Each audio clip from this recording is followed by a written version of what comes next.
최근 중국 경기에 어두운 그림자가 짙어지면서 한국 경제가 크게 위협받고 있다는 소식이 들려오고 있습니다. 중국 경기 악화가 한국 경제에 어떻게 영향을 미치는지 보도국의 양한나 기자와 함께 자세히 알아보겠습니다. 안녕하세요. 네, 안녕하세요. 최근 중국 경제가 많이 힘들어지고 있다면서요? 네, 중국 경제에 대한 우려가 점점 커지고 있는데요. 중국은 올 2분기 7%의 성장률을 나타냈습니다. 이는 2009년 이후 최저 수준으로 떨어진 수치인데요. 이날 상하이 증시는 3% 폭락했습니다. 이를 두고 중국 내부에서는 중국 경제 성장이 안정적인 상태다라고 안심하고 있지만 한국을 포함한 외부의 반응은 다릅니다. 미국 블룸버그 등은 중국 경제가 고속 성장 후 경제가 위축되고 증시가 과열되는 현상이 1990년 일본의 거품 붕괴 직전 상황과 굉장히 흡사하다는 분석을 내놨습니다.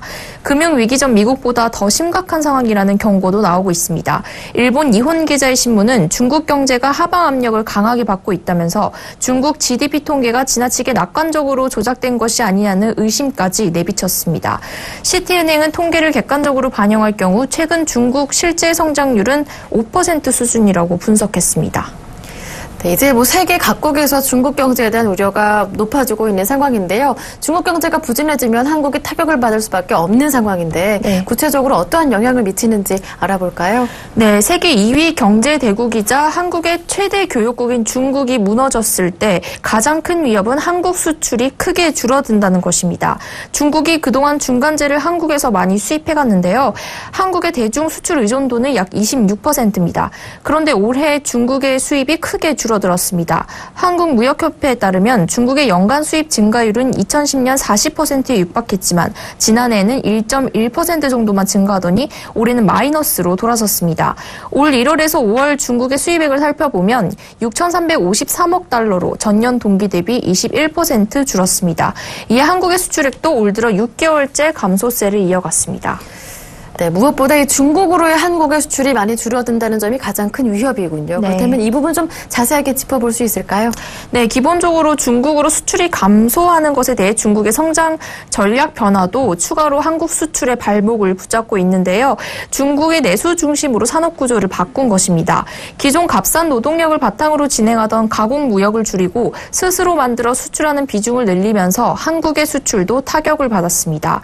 중국의 총수입 대비 가공 무역 비중은 지난 2000년 41.1%에서 지난해 25.2%로 급감한 것으로 나타났습니다. 이에 한국의 대중 원자재 수출도 올 1분기에 작년 동기 대비 25.2% 줄어들었습니다. 네, 글로벌 경제 위기에 그리스 사태까지 직면한 상황이고요. 여기에서 또 한국의 수출마저 부진하게 된다면 앞으로 경제적인 타격이 만만치가 않을 것 같은데요. 그렇다면 이를 극복할 만한 어떤 방안은 없을까요? 네, 일각에서는 근본적으로 우리 경제의 내성을 키우기 위한 구조 개선이 필요하다는 목소리도 나오고 있습니다.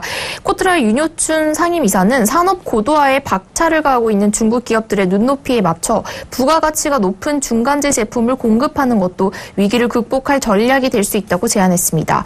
이미 중국 내 베이징, 상하이, 텐진, 충칭 같은 일선 도시에는 수많은 다국적 기업들이 진출한 데다 한국 상품도 범람하고 있는 판국이라 중국 내수 시장을 적극적으로 공략하기는 쉽지 않다고 합니다. 그래서 상대적으로 작은 2, 3선 도시를 집중 공략하면서 중간재 상품의 브랜드 파워를 높이면 승산이 있다는 것입니다.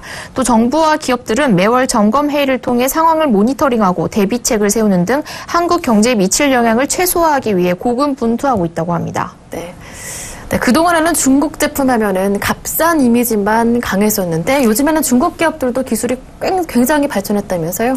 네, 이전에는 일본의 우수한 기술력과 중국의 값싼 제품 공략의 가운데 한국이 낀 너클해커 상황이라고 불리었는데 최근에는 중국이 기술력을 키워 한국을 추월하고 일본은 엔저를 바탕으로 가격 경쟁력을 유지하는 너클해커 현상이 일어나고 있습니다. 그 예로 한국의 주요 수출 품목인 평판 디스플레이의 경우 한국의 LCD 시장의 50%를 차지하는 등 우위를 점하고 있었지만 중국의 디스플레이 제조업체 BOC가 충칭 공장을 증설하는 등 대량 생산에 고삐를 조이면서 한국을 추격하고 있는 상황입니다. 네. 일본과 중국 사이에서 고군분투하고 있는 한국에 시급하게 새로운 전략이 필요하겠습니다. 지금까지 보도국의 양한나 기자와 함께했습니다. 고맙습니다. 네, 감사합니다.